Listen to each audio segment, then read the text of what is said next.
Eu quero saudar todos os irmãos com a paz do Senhor e convidá-los a que abramos as nossas Bíblias no livro de Êxodo.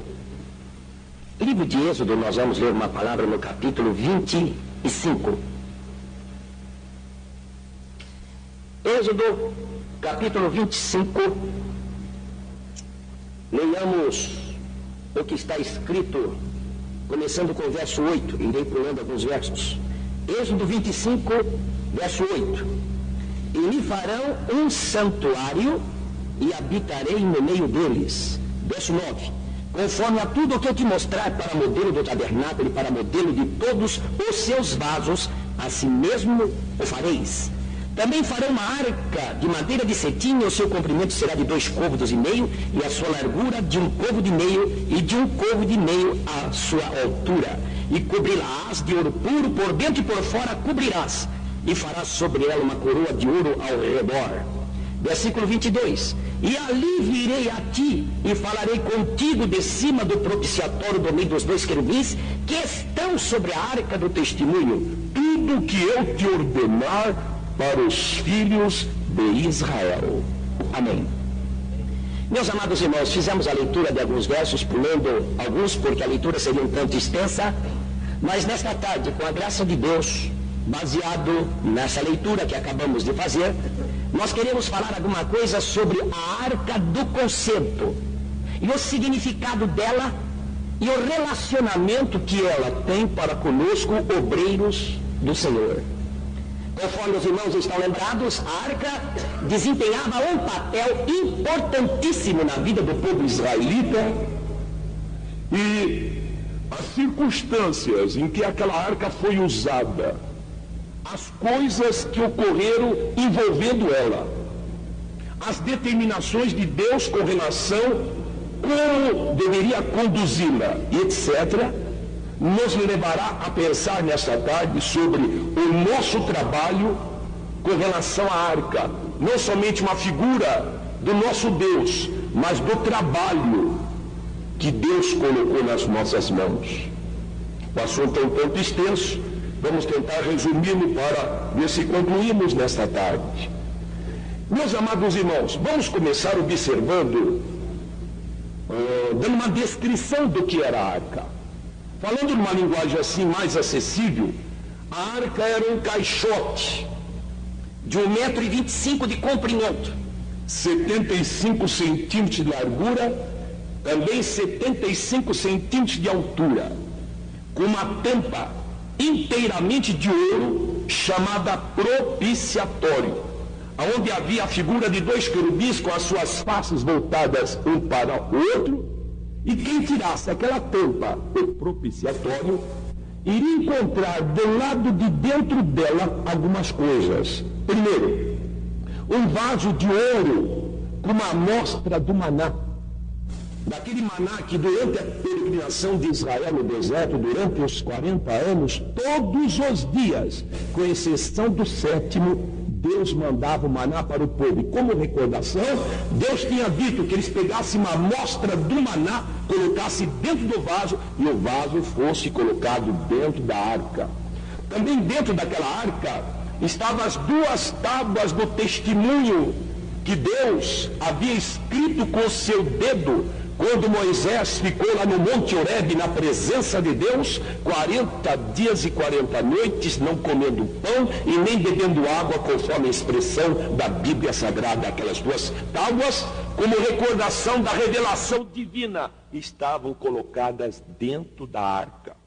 Também dentro da arca estava uma vara cheia de flores. Era a vara de Arão, o sacerdote, pois que em determinado momento houve um movimento lá, quando Israel andava no deserto, por parte de alguns líderes, que queriam trazer para si o título, a posição de sacerdote, que Deus não lhes havia conferido. E como houve um movimento, como que alguém dizendo, escuta, por que alguém da tribo de Ruben não pode? Por que alguém da tribo de Naftali não pode? Por que alguém da tribo de Azer, da tribo, enfim, dessa, daquela, não pode ser sacerdote, só o Arão? E Moisés, para resolver o problema, diz, é muito simples. Vocês pegam aí os seus candidatos aí, cada candidato traga a sua vara, Arão também vai trazer a dele, e nós vamos colocar todas diante do Senhor, e Deus vai dizer quem é o homem que ele escolheu. É muito simples. E diz a Bíblia, irmãos, que cada representante trouxe a sua vara. 12 varas foram colocadas diante do Senhor, entre elas a de Arão. E diz a Bíblia que quando chegaram ali no dia seguinte, 11 varas estavam do jeito que haviam sido colocadas, isto é, secas. Mas a vara de Arão não. A vara de Arão tinha flores, tinha frutos, tinha amêndoas e até renovos, numa demonstração que ele era o homem chamado por Deus. É por isso que a Bíblia diz assim: ninguém toma para si esta honra, senão aquele que é chamado como Arão. E numa demonstração desta revelação de Deus no tocante à chamada de Arão para o tão importante trabalho de sacerdote, a vara dele havia sido colocada dentro da arca. Irmãos, esta é uma descrição da arca no sentido físico. Porém, no sentido espiritual, a arca, irmãos, tem um significado profundo, como eu vos dizia, representando coisas altíssimas e também representando o trabalho que Deus confiou nas nossas mãos. Meus irmãos, vamos começar então observando que só podia trabalhar com aquela arca, mexer naquela arca, manipular aquela arca, ficar ao redor daquela arca somente um povo, somente aqueles escolhidos. E vamos ler isso na Bíblia, começando no livro de Deuteronômio, no capítulo 31, versículo 9. Vamos ver, meus irmãos, que somente um povo escolhido podia manuseá-la. 31 de Deuteronômio, verso 9. E Moisés escreveu esta lei e a deu aos sacerdotes, filhos de Levi, que levavam a arca do concerto do Senhor. Filhos de Levi, sacerdotes que levavam a arca do Senhor. Não era qualquer pessoa que podia, irmãos, mexer na arca. A arca, irmãos, como uma figura da obra do Senhor, somente aqueles escolhidos pelo Senhor é que poderão estar na responsabilidade dos trabalhos da obra de Deus. Glórias ao Senhor. A Bíblia diz que o estranho que chegasse e tentasse mexer na arca seria fulminado pelo Senhor. No livro de Deuteronômio, já que estamos também com ele aberto, mas ainda deixando um pouco porque é uma palavra melhor, vamos para Números capítulo 3, o versículo 10, onde lemos a seguinte palavra com relação à arca. Números capítulo 3, verso 10, eu leio, diz assim: glórias a Deus. Mas a Arão e a seus filhos ordenarás que guarde o sacerdócio, e o estranho que se chegar morrerá. Irmãos, o estranho que se chegasse, aquele que fosse um intruso, aquele que fosse um oferecido para fazer o que não lhe tinha sido confiado, diz aqui: o estranho que se chegar morrerá. E realmente a arca, como uma figura da obra de Deus, nós lemos na Bíblia que um dia Davi trazia a arca para Jerusalém. A arca era trazida num carro novo. E diz a Bíblia que um movimento muito grande de gente acompanhava a arca sendo levada no carro novo. E havia um homem que vinha logo atrás daquele carro chamado Uzá. E a arca sendo levada por o carro novo, que faz o balanço para cá, o balanço para lá, a arca começou a escorregar, e Uzá, vendo que a arca ia cair, diz a Bíblia, e pôs a mão na arca. E quando ele pôs a mão na arca, ele morreu instantaneamente, porque somente os levitas, os sacerdotes, é que podiam colocar a mão na arca do Senhor. Irmãos, a obra de Deus, ela somente deve ser levada, conduzida por aqueles que foram chamados por nosso Senhor e Salvador Jesus Cristo. Oxalá nós que estamos aqui nesta tarde, que recebemos esta tão grande responsabilidade, saibamos como conduzir a arca do Senhor, a igreja de nosso Senhor e Salvador Jesus Cristo. Glórias a Deus. Mas, meus irmãos, A arca fala da revelação de Deus. Meus amados irmãos, nos versículos que nós lemos como ponto de partida no livro de Êxodo, os irmãos observaram que o Senhor falou tanto no verso 8 como no verso 22 sobre a arca, dizendo assim, verso 22 do capítulo 25 que foi lido. Ali onde na arca, ali na arca, ali virei a ti, e ali falarei contigo da onde? De cima do propiciatório, no meio dos dois querubins que estão sobre a arca do testemunho, tudo o que eu te ordenar para os filhos de Israel. Se lembram os irmãos, que Deus se manifestava onde estava o propiciatório. Uma vez por ano, se lembra?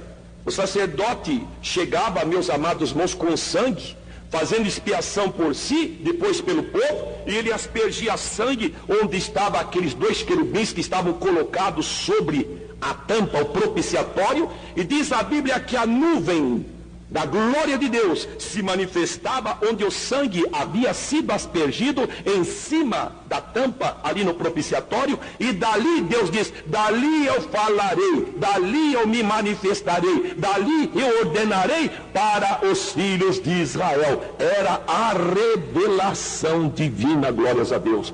Irmãos, a arca para Israel de certo modo representava até a presença do próprio Deus.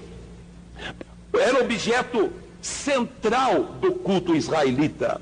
Observa, meus irmãos, que a arca representava para Israel a presença de Deus. Leia comigo o que está escrito em 1 Samuel, capítulo 4. 1 Samuel, capítulo 4, versículo 3, onde a palavra de Deus diz assim: E tornando o povo ao arraial, disseram os anciãos de Israel: Por que nos feriu hoje o Senhor diante dos filisteus? Tragamos de Siló a arca do concerto do Senhor, e venha no meio de nós, para que nos livre da mão dos nossos inimigos. Israel estava perdendo a batalha, onde diz é muito simples. É só trazer a arca, porque junto com a arca vem Deus junto. E Deus vem junto com a arca e a vitória vai ser nossa. Então a ideia, irmãos, que Israel tinha daquela arca, que a arca representava a presença do próprio Deus no meio deles. Glórias ao Senhor. Olha, irmãos, que coisa maravilhosa. Mas a arca, irmãos, fala da direção de Deus para as nossas vidas. Lá no livro de Números há uma palavra tão maravilhosa sobre a arca, no capítulo 10, dizendo assim, Números capítulo 10, versículo de número 33. Assim partiram do monte do Senhor caminho de 3 dias, note bem, e a arca do concerto do Senhor caminhou diante deles, caminho de 3 dias, para lhes buscar lugar de descanso. A arca, meus amados irmãos, ia na frente. Diz que a arca ia dirigindo, buscando lugar de repouso para eles. Irmãos, a presença de Deus na nossa frente garante a vitória nossa. Glórias ao nome do Senhor. É maravilhoso saber, meus irmãos, que nós estamos trabalhando na obra do Senhor, mas que esta obra, ela é dirigida pelo Senhor. Glórias a Deus. Deus dirige a sua igreja principalmente de 6 maneiras. Primeiro, Deus dirige a sua igreja pela sua palavra. Diz o salmista, lâmpada para os meus pés é a tua palavra e luz para os meus caminhos. Segundo, Deus dirige a igreja através da oração. Lá em Jeremias capítulo 31, Deus disse, através do profeta, falando sobre o seu povo: o meu povo, eles virão com choro e com súplicas eu os guiarei. Com súplicas eu os guiarei. Deus guia pela oração. Terceiro, Deus guia a sua igreja através do ministério. Quando Jesus subiu ao alto, diz a Bíblia, levou cativo o cativeiro. Ele deu dons aos homens. Ele deu dons. Ele pôs na igreja apóstolos, profetas, evangelistas, pastores, doutores, querendo o aperfeiçoamento dos santos para a obra do ministério, para a edificação do corpo de Cristo, até que todos cheguemos à medida de varão perfeito, à estatura completa do Senhor. Glórias a Deus. Deus dirige, portanto, pelo ministério. Primeiro, oração. Segundo, palavra. Terceiro, ministério. Quarto, Deus dirige pelo seu Espírito Santo. A Bíblia diz que todos os que são guiados pelo Espírito de Deus, estes são os filhos de Deus. Quando Israel andava no deserto, eles não iam pela cabeça de Moisés, irmãos. Se Moisés vivesse nos nossos dias, nós chamaríamos Moisés de cientista. Pois está escrito na Bíblia que Moisés foi criado em toda a ciência do Egito. O Egito tinha uma ciência na época que até hoje, passado em meus milênios, a tecnologia moderna não consegue descobrir qual é a ciência que eles tinham já naquela época. A ciência de embalsamar corpos humanos que duravam séculos intactos. Uma autoridade de fama internacional fez uma declaração não muito tempo atrás, dizendo que se hoje nós tivéssemos que construir pirâmides como aquelas que estão lá no Egito há milênios, algumas até antes de Moisés, a tecnologia de hoje não teria condições de fazer da maneira precisa como eles fizeram. Moisés é daquela época, criado com a sabedoria daquela época, conhecia a matemática, a química, a física, a astronomia da época. Ele conhecia a constelação de Órion, ele conhecia a constelação de Ursa, ele conhecia o setestrelo, que já estão mencionadas na Bíblia, lá no livro de Jó, eram conhecidas na época.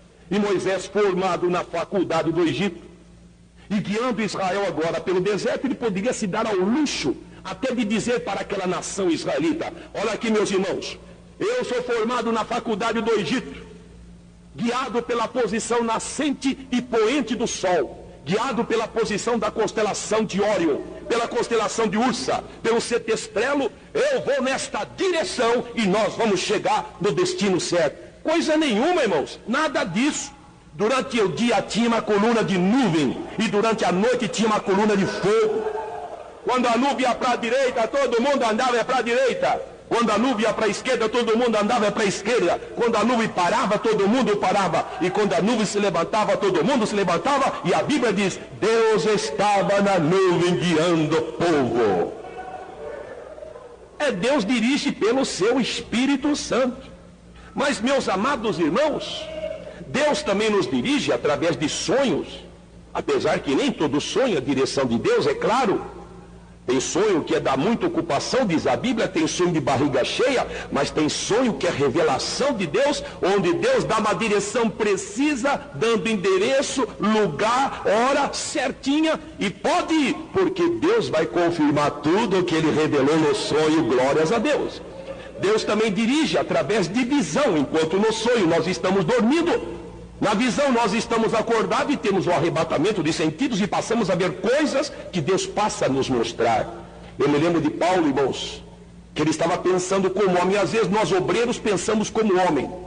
E às vezes nós queremos fazer coisas que nós julgamos que está na vontade de Deus, porque não consultamos a Deus antes. Nós começamos a tirar coisas da nossa cabeça. E Paulo diz: eu vou pregar lá na Ásia. Era para pregar em todo mundo, não está escrito ide por todo o mundo. Bom, é para ir para todo mundo, então eu vou para a Ásia. Mas estava indo, irmãos, sem consultar o Senhor. Quando ele está arrumando as malas, já quem sabe pronto para partir numa linguagem nossa, o Espírito de Cristo disse: Paulo, Ásia não é o caminho nessa direção. Ainda não, Ásia ainda não. O Espírito de Cristo me impediu, já que não é para ir na Ásia, então deixa pensar, eu vou para a Bitínia. Tirou da cabeça também.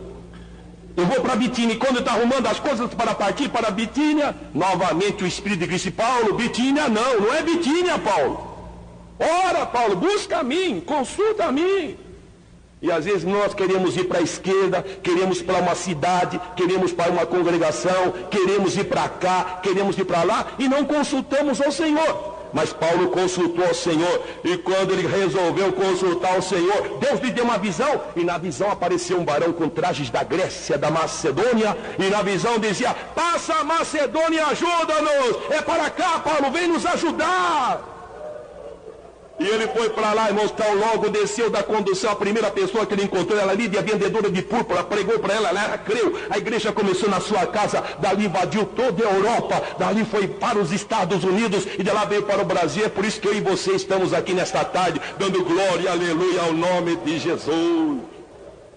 Direção de Deus, irmãos, Deus é quem dirige a igreja. A arca, está escrito, passou na frente e foi guiando, buscando lugar de repouso. É tão bom quando Deus vai na nossa frente.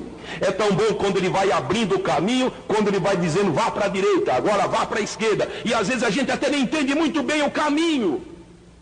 Quando Israel andava no deserto, irmãos, eu gosto de fazer um estudo na Bíblia, entre outros, que é a trajetória de Israel no deserto. Eu fiz até um mapa. E aqui, deixa eu tentar reproduzir, aqui está o Egito, Ramsés, Sucote, ali, aqueles pontos principais. E aqui está o lugar que Deus disse que eles deviam ir. Olha, eu saí daqui para cá, em linha reta não ia mais do que 3 meses no andar do povo, que dá aproximadamente 30 a 40 quilômetros por dia, segundo os pesquisadores. Mas, meus irmãos, Deus fez eles sair daqui, fez eles descer para baixo, fez eles passar pelo Mar Vermelho, podia desviar do Mar Vermelho, irmãos. Naquele tempo o Mar Vermelho não estava ligado com o Mar Mediterrâneo através do canal de Suez que existe hoje. Podia passar por um lugar sem que tivesse o Mar Vermelho. Deus fez eles descerem lá embaixo, enfrentando inimigos mar, águas amargas, e depois amalequitas, e depois lá no Monte Sinai, lá no sul, e um verdadeiro zigue-zague, sobe para cá e vai para lá e vem para cá. Diz, mas que coisa, parece que o povo está sem direção. É que Deus estava dirigindo, e os caminhos do Senhor não são os nossos caminhos, e os pensamentos de Deus não são os nossos pensamentos. Nós pensamos uma coisa, Deus está pensando outra. Nós não conseguimos enxergar nem um minuto para frente, mas Deus está olhando de eternidade até a eternidade. Glórias ao nome do Senhor. E às vezes a gente não entende por que Deus está fazendo a gente passar pelo Mar Vermelho. Às vezes a gente não entende por que nós estamos passando por mar onde as águas são amargas, as provações são terríveis. Às vezes nós não entendemos por que nós estamos enfrentando amalequitas, uma figura, irmãos, na Bíblia da nossa carne.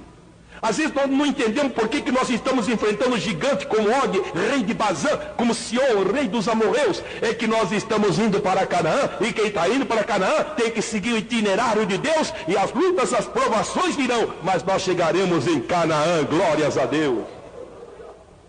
Irmãos, a arca dirigia. Mas outra coisa que chamou a minha atenção, irmãos, a arca, ela produzia convicção na vida do líder. Moisés era o líder. Ele tinha uma convicção, irmãos, quando ele via a arca. E a convicção de Moisés está expressa no livro de Números, que estamos abertos. Números capítulo 10, 35 e 36 diz assim: era, pois, que partindo a arca, Moisés dizia, levanta-te, Senhor, e sejam dissipados teus inimigos, e fujam diante de ti os aborrecedores. E pousando ela a arca, e pousando ela dizia, volta ao Senhor para os muitos milhares de Israel. Que convicção!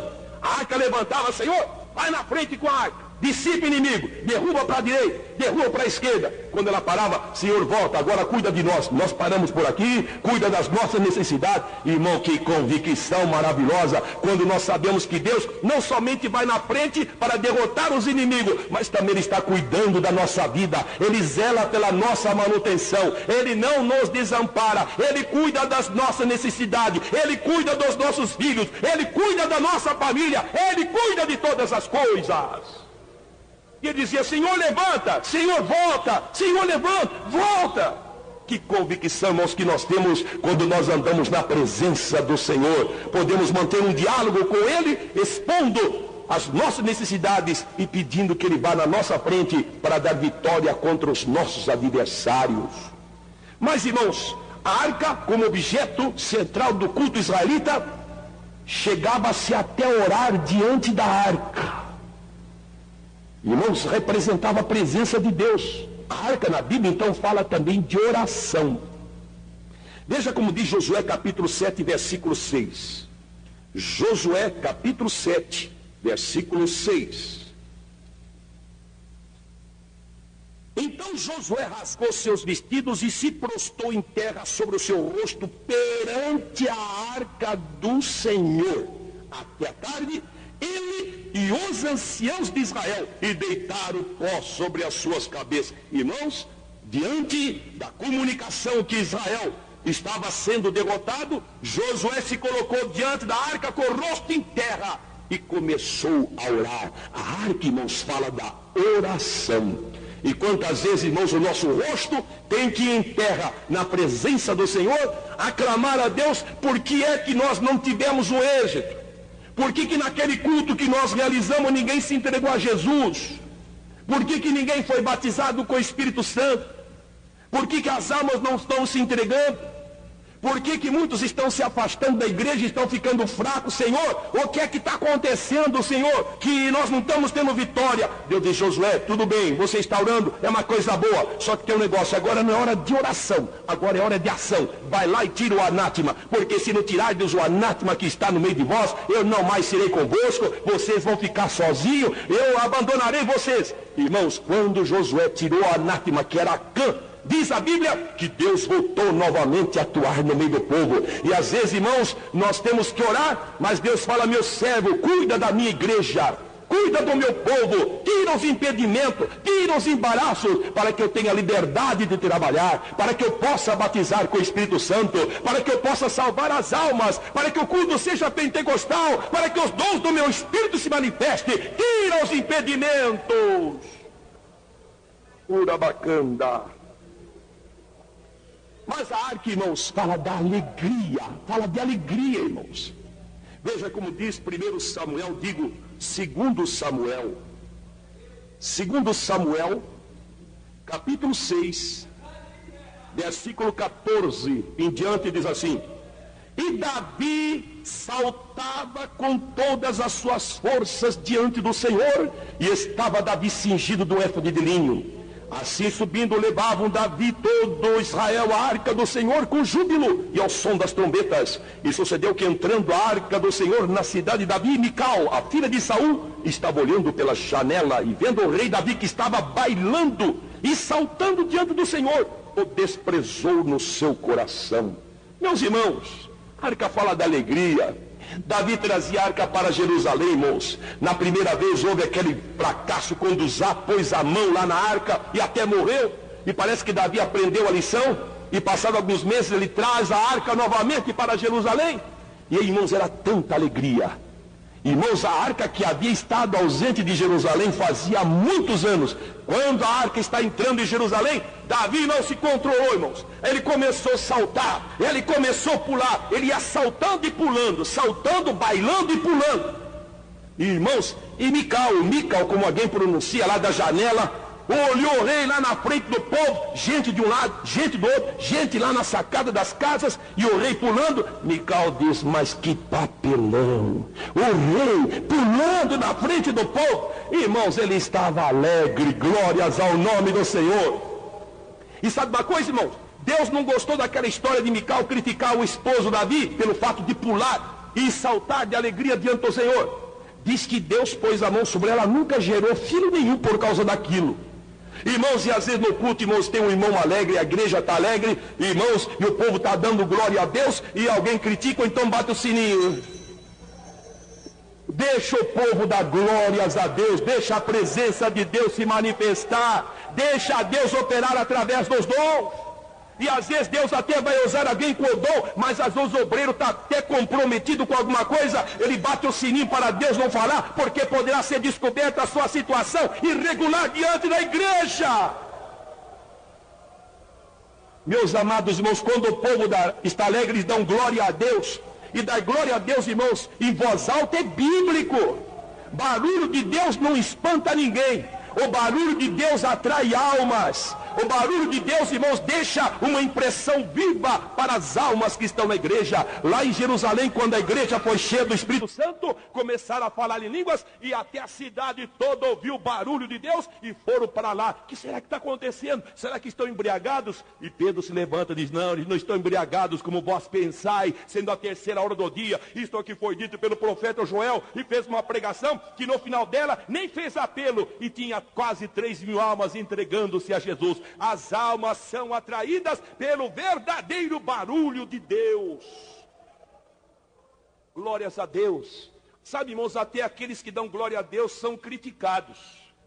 Hoje já existem igrejas nossas que no culto, quando alguém está pregando, irmão, dá glória a Deus, alguém olha: quem será que deu glória a Deus?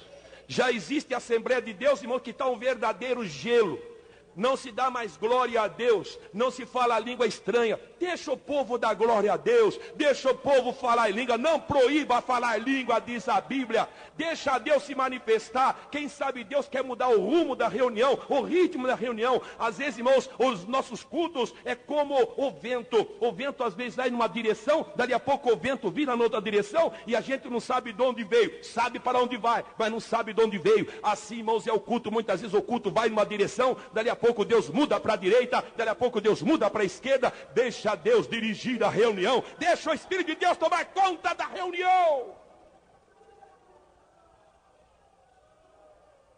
Irmãos, quando o povo de Deus está alegre, existe glórias, aleluia, há barulho, mas é barulho que edifica. Quando Jesus entrava em Jerusalém, se lembra? Os discípulos falavam, diz a Bíblia, está escrito assim: em altas vozes diziam: bendito Rei que vem em nome do Senhor. Está escrito que falava em altas vozes, irmãos, era gozo, era júbilo. Quando Esdras lançava os alicerces do templo lá, diz a Bíblia, eles lançavam, estava concedendo. Irmãos, e a Bíblia diz que no céu tem um barulho de glória a Deus e aleluia. Santo, santo, santo, glória, honra, poder, louvor, majestade, exaltação, glória ao Cordeiro. É barulho de muitas vozes. E a igreja aqui na terra, irmãos, é uma pequena amostra daquilo que vai ser lá. Se aqui é um barulho, que barulho maravilhoso que vai ser das aleluias e glórias ao nome do Senhor. E Davi saltava, irmão, pulava diante da arca, presença de Deus, irmãos. Na presença de Deus a gente se desmancha todo. Na presença de Deus nós ficamos derretidos como a cera diante do sol. Na presença de Deus nós sentimos que não somos nada. Muitas vezes nós pensamos que somos alguma coisa, mas quando Deus se manifesta, às vezes até um pouquinho só da sua glória, o nosso rosto vai lá no chão e nós choramos e sentimos, parece que nós vamos morrer. E às vezes nós temos quase que até pedir: Senhor, para um pouco, porque não vou suportar, o meu coração está batendo muito forte. Irmãos, oxalá nós sintamos a presença de Deus, porque o obreiro que sente a presença de Deus é um obreiro que vai transmitir a presença de Deus. Obreiro que tem comunhão com Deus vai falar desse Deus, e a igreja vai sentir da vida do obreiro o palpitar do seu coração, e a igreja será aquilo que o obreiro é. Urabacanda labachurianda, urabacanda laia. Mas a arca, irmãos, fala da vitória nos diversos problemas que nós enfrentamos. Diversas circunstâncias, a Bíblia mostra a arca na frente, o povo tendo vitória, mas eu quero me reportar a uma como exemplo: a abertura do Rio Jordão. Irmãos, está escrito na Bíblia que Israel, quando chegou próximo do Jordão, a divisa, deserto para cá, terra prometida do outro lado, e lá na frente, lá já estava a cidade de Jericó. Diz a Bíblia que era época de chuva, e o Jordão estava transbordando pelas suas ribanceiras. O Jordão é um rio que em média tem 25 metros de largura. Provavelmente em função da enchente e época de chuva estivesse com o dobro ou triplo da sua largura. Com mais uma característica: água suja, água barrenta e velocidade das águas, porque o Rio Jordão, onde nasce, lá no Monte Hermon, e depois quando chega no Mar da Galileia, já está com 210 metros abaixo do nível do mar. Do Mar da Galileia até o Mar Morto, o Rio Jordão vai a 410 metros abaixo do nível. É o mar, meus amados irmãos, que está abaixo de todos os mares, o mar morto onde deságua o Rio Jordão. Quase ali próximo foi que Israel passou. Uma velocidade muito grande das águas. Por isso que Jordão no hebraico significa aquele que corre, aquele que está deslizando, aquele que está correndo. Irmãos, e agora? Deus disse: Josué, diga para os sacerdotes pegarem a arca do concerto. Deverão levá-la sobre os seus ombros, 2 na frente e 2 atrás. E eles devem andar sem parar. E há de ser, Josué, que quando a sola dos pés dos sacerdotes tocar na água do Jordão, eu abrirei o Jordão e o povo passará. Sacerdotes levantam a arca, 2 na frente, 2 atrás, porque a arca tinha argolas e 2 varas ou varais que ultrapassavam nas extremidades, e começam a levar a arca. Irmãos, que maravilha. Às vezes eu fico pensando naquele fato. 20 metros antes, nada aconteceu. Eles carregando a arca. E não podia conversar, irmãos. Porque a arca era o objeto central do culto israelita, representava, como vos disse, a presença do próprio Deus. E eles estão andando 10 metros, nada do Jordão se mexer. 5 metros, nada. 4, 3, 2. E quem sabe um olhou para o outro, não podia conversar, mas pelo menos dava assim, uma olhada um para o outro, como dizendo: e agora? Continuamos ou não continuamos? E a voz dizendo: não pare. Os sacerdotes que estiverem levando a arca, quando pisar no Jordão, eu abrirei o Jordão. E realmente, irmãos, 1 metro nada, meio metro nada. Quando levantar o último passo, nada. Quando desceu, Deus abriu o Jordão e fez uma obra maravilhosa. Oh, irmãos, aquela arca até abriu o Jordão, glórias a Deus. Irmãos, e quando nós estamos com essa arca, a presença de Deus, irmão, às vezes existem na nossa frente problemas terríveis que a gente olha, não dá para atravessar mesmo. E até parece que os problemas surgem, irmão, e a gente não entende. Como é que Israel foi chegar, irmãos, ali justamente na época da chuva? Não podia ter sido uma outra época. Justo na época da chuva, quando o Jordão está 3 vezes maior em termos da sua largura. Às vezes, irmãos, a gente não entende muita coisa.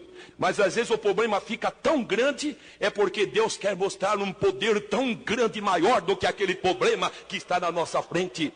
E às vezes, irmãos, nós que dirigimos trabalhos, nós vemos problemas tão difíceis que a gente olha de um lado, aqui não tem saída. Olha de um lado, aqui não tem saída. Meu Deus, como é que vai ser? Eu me lembro de uma ocasião, num culto em que nós estávamos, e o poder de Deus caiu na reunião, e naquela noite, Deus se manifestou de tal forma, o culto estava tendo seu andamento, e eu comecei a sentir um poder muito grande, e comecei a falar em línguas, e uma pessoa começou a interpretar, e não somente interpretar, começou a andar pelo culto, e foi onde estava uma pessoa, entre outras, e disse: tu estás assim, assim, assim, assim na minha casa.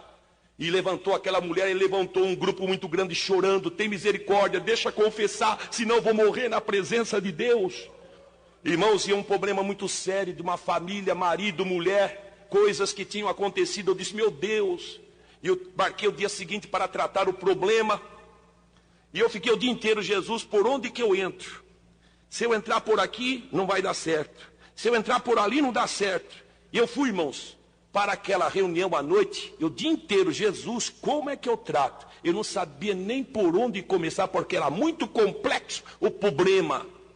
Mas, meus amados irmãos, quando eu cheguei naquela casa, reuni a família, eu fui conversando outros assuntos para ver se abria a porta para entrar. E quando abriu, disse: agora eu entro. Quando eu ia entrar, o dono da casa, o chefe da família, disse: um momento, deixa eu contar uma coisa.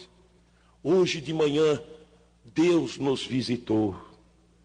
E visitou a mim, visitou minha esposa, visitou nossa família. Eu nem fui trabalhar, nós estamos aqui orando. Eu estou chorando, a família está chorando. Nós já fomos renovados, Deus já nos alegrou. Eu disse: oh, glória a Deus, eu vim só dar glórias a Deus. Irmãos, às vezes tem problemas tão difíceis que a gente não sabe como resolver. Mas a arca indo na frente, abre o Jordão, abre, e os problemas são resolvidos. Às vezes nós queremos resolver da nossa cabeça, mas quando Deus vai na frente, Ele sabe como fazer, a quem fazer, a hora que faz e o resultado de fazer. Glórias a Deus. Irmãos, a arca dava vitória. Até mesmo quando a arca foi capturada pelos filisteus.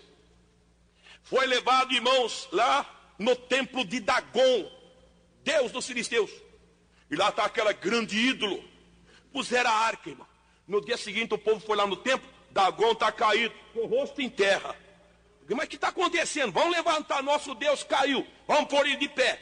Puseram de pé. No dia seguinte ele estava caído, e cabeça para lá e braço para lá, só o tronco. Meus amados, alguém diz, essa arca aí.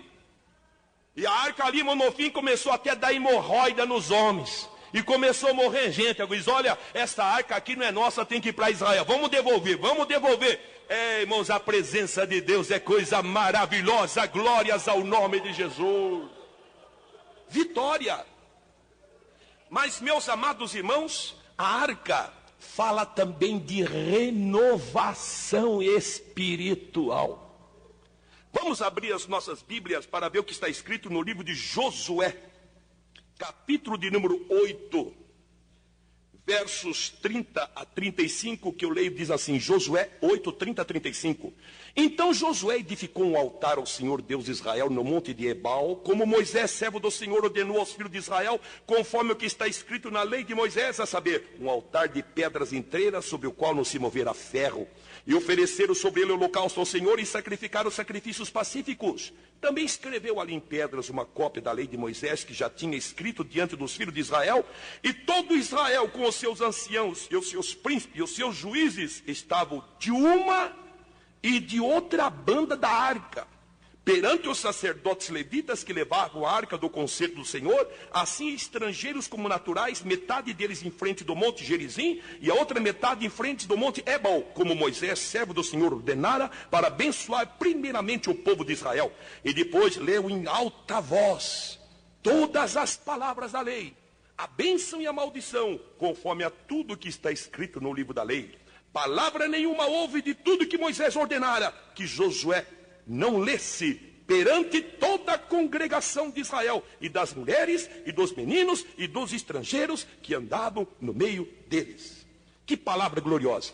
Arca no meio, pessoal, queremos aqui, desde sacerdote, queremos levitas, queremos homens, queremos mulheres, queremos crianças, queremos juízes, todo mundo ao redor da arca.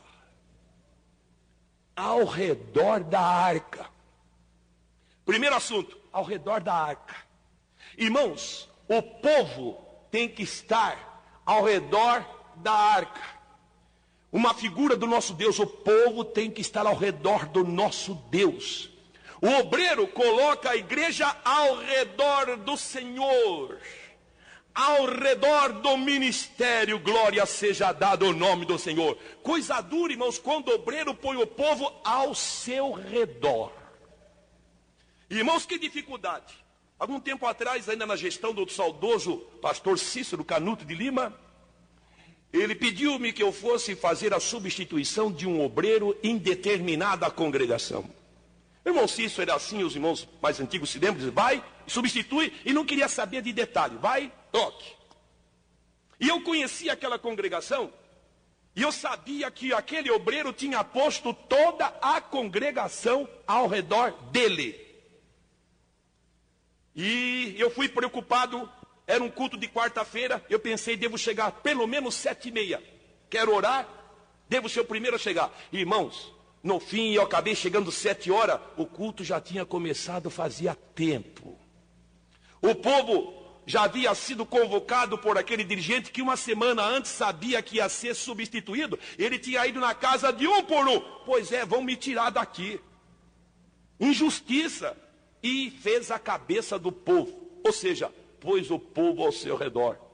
Quando eu parei assim minha condução, olhei para o porteiro a quem eu conhecia muito, só a cara dele já expressava o que se passava lá dentro.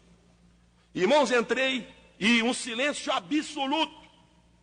Sentei lá no púlpito, já o obreiro local estava, o substituto também já estava, e eu cheguei representando o nosso ministério para proceder à substituição. E foi me entregue a direção, E eu olhei e ninguém dava glória a Deus, todo mundo, irmãos, cabeça baixa, sério. Como quem diz, hoje vai acontecer alguma coisa aqui. E eu percebi, irmãos, aí entrei pela Bíblia, falei mais ou menos uns 40 minutos para ver se amainava um pouco. Quando eu vi que deu uma pequena amainada, muito simples, falei, tem que ser agora, porque o horário não permite mais. Quando eu entrei no assunto, o porteiro se levantou e disse, olha, se este homem for sair daqui, dá minha carta já que eu vou embora. Irmãos, eu tive que repreender aquele irmão dentro da Bíblia. Aí levantou aqui, levantou ali, levantou. Olha, irmãos, 20 minutos, levantava. E eu fui obrigado a dizer naquela noite, estão errados todos vocês, e mais errado do que vocês está esse homem. Porque ele pôs todos vocês ao redor dele, quando ele devia ter posto ao redor de Jesus. Com muito custo eu consegui, irmãos, trabalhar aquele povo e dar posse ao obreiro que havia sido indicado pelo ministério para substituir aquele obreiro. Mas eu fiquei pensando, aquele obreiro pôs todo mundo ao seu redor. Aqui diz, irmãos, todo mundo ao redor da arca. De uma banda, outra banda, sacerdote ao redor da arca, povo ao redor da arca. O povo de Deus, quem que está? Ao redor da arca e ao redor do sacerdote. Ao redor de Jesus e ao redor do ministério que ele colocou na igreja. Glórias ao Senhor. A razão de muitas divisões que existem é porque o povo é posto ao redor do obreiro. Irmãos, nunca põe o povo ao seu redor por diversas razões. Primeiro, você está sujeito a morrer a qualquer momento. Se você morre, o povo é capaz de morrer junto também. Segundo, você pode cometer uma fraqueza, você pode cair moralmente. E quando você cair, se o povo estiver ao seu redor, muita gente vai cair junto com você. Quando Pedro falhou, disse, eu vou pescar. Outro disse, eu vou também. Pedro disse, eu vou pescar, vou voltar para a vida velha. Nós vamos junto também. Irmãos, que Deus nos ajude, põe o povo ao redor de Jesus. Você sai, você fracassa, o povo diz, eu estou com Jesus. Jesus não falha, Jesus é maravilhoso, Jesus é Senhor, glórias a Deus. Meus amados irmãos, Jesus, ao redor de Jesus, ponha o povo ao redor de Jesus, irmão. Você falha, o povo está confiando em Jesus. Você sai, o povo está ao redor de Jesus. Vem outro dirigente e o povo está ao redor de Jesus. O homem falha, mas Jesus não falha. O homem muda, mas Jesus não muda. Glória a Deus. Povo ao redor de Jesus. Segundo, leu a lei. Renovação, irmãos. Aqui diz que tinha homens, mulheres, meninos e meninas. Eu achei bonita essa palavra, irmãos. Porque hoje a gente está fazendo tanta separação. Já existem igrejas nossas que diz a reunião das senhoras. Daqui a pouco nós vamos ter reuniões dos senhores.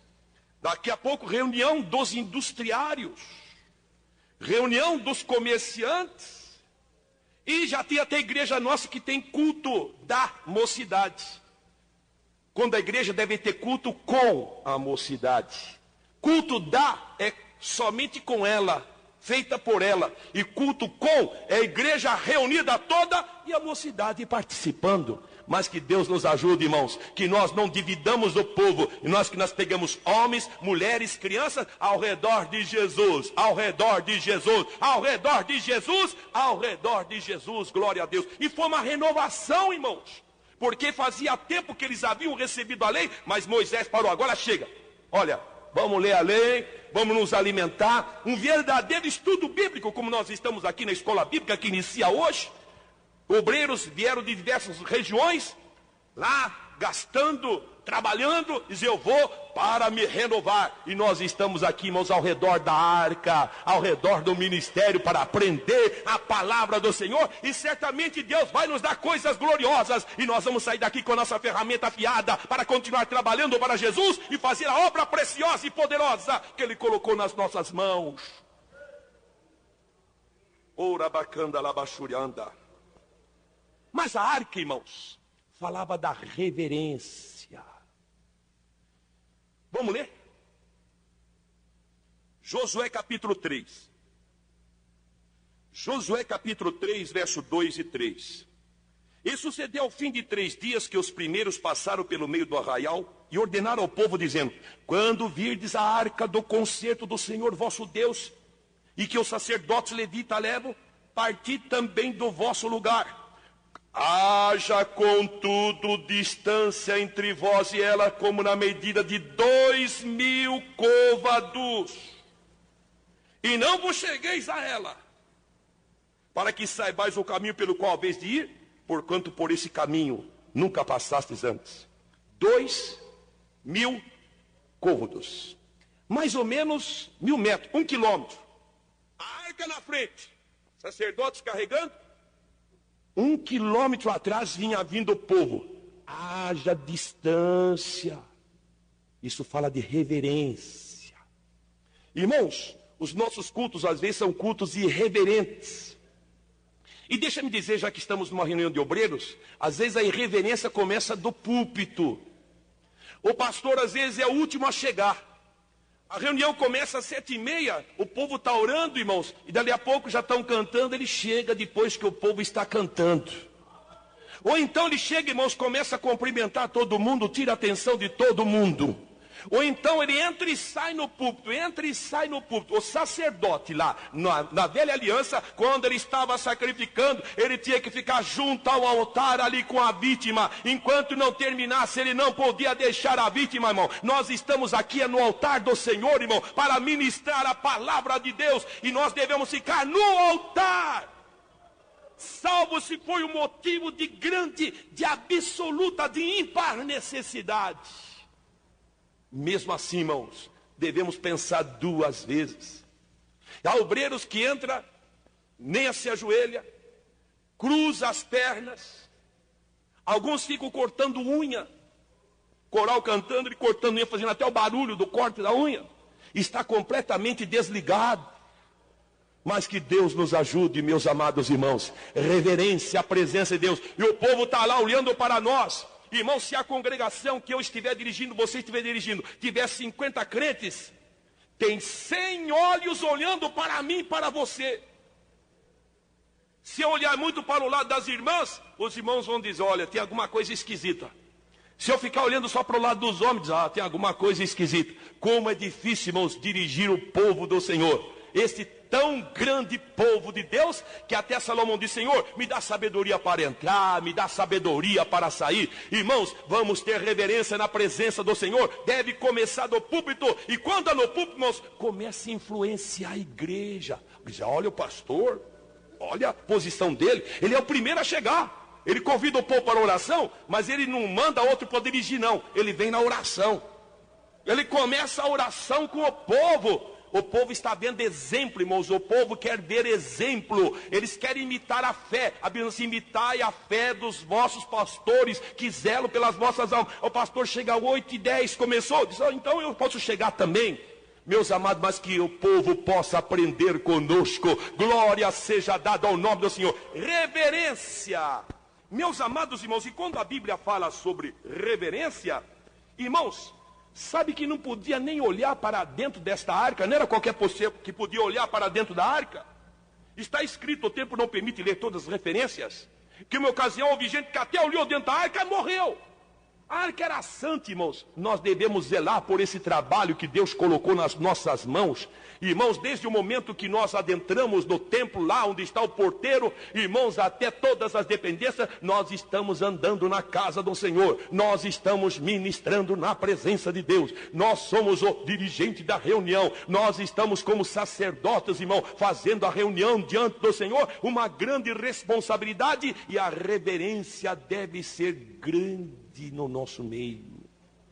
Irmãos, às vezes a gente perde até o fio da meada quando está pregando em alguns lugares, porque o povo levanta e senta e vai para cá e vem para lá, e vai para cá e vem para lá. A gente perde até o fio da meada. Há lugares, meus amados irmãos, que o povo vem somente para cantar. E quando termina a participação dos musicistas, quer da banda, quer da orquestra, ou quer aqueles que pertencem ao coral Mocidade, alguns até já vão embora, porque terminou a sua parte. Hoje já existem, meus irmãos, igrejas em que o povo está relacionando igreja com cânticos, quando o cântico não é a finalidade do culto, cântico é a introdução do culto. O importante do culto é a palavra que alimenta, é a palavra que fortalece, é a palavra que exercita, irmão, que robustece a fé, é a palavra. Por diz a Bíblia, prega a palavra, prega a palavra, prega a palavra, não a minha ideia, prega a palavra, não a história, prega a palavra, não o fato, prega a palavra, a palavra é a palavra que faz a obra. Reverência a Deus, reverência a Deus. Meus amados irmãos, o tempo não permite ler todas as referências, mas ainda o assunto continua e eu não quero atropelar essa parte, porque os irmãos, talvez pela pressa, não entenderão outras. Mas paremos por aqui, porque o tempo também está esgotado. Irmãos, trabalhemos com muito cuidado com a arca. Deus nos escolheu, Deus nos constituiu, e devemos zelar para que a arca, a obra de Deus, ela seja levada com muito cuidado. A arca não pode ser levada em carro novo. Nunca põe a obra de Deus, a arca, em carro novo. Leva nos ombros. Muitas igrejas estão agora levando a arca em carro novo. Ou seja, introduzir inovações. Irmãos, que Deus nos ajude, que nós não mudemos. A arca era feita com argolas para ter varais, para que 2 sacerdotes na frente, 2 atrás, a levassem sobre os seus ombros. A obra de Deus, irmãos, o método de levar já está estabelecido pelo Senhor. A Bíblia diz assim: não te entremetas com aqueles que buscam mudança. Nós não queremos carro novo, nós queremos ficar com o método que Deus determinou. Nós queremos ficar com a palavra, do jeito que ela é, porque é assim que Deus opera. Deus confirma a sua palavra, Deus confirma a palavra dele no meio do povo. Que o Senhor nos ajude, irmãos. A arca do Senhor deve ser levada com muito cuidado. Que Deus nos abençoe e nos guarde no precioso nome de Jesus. Amém.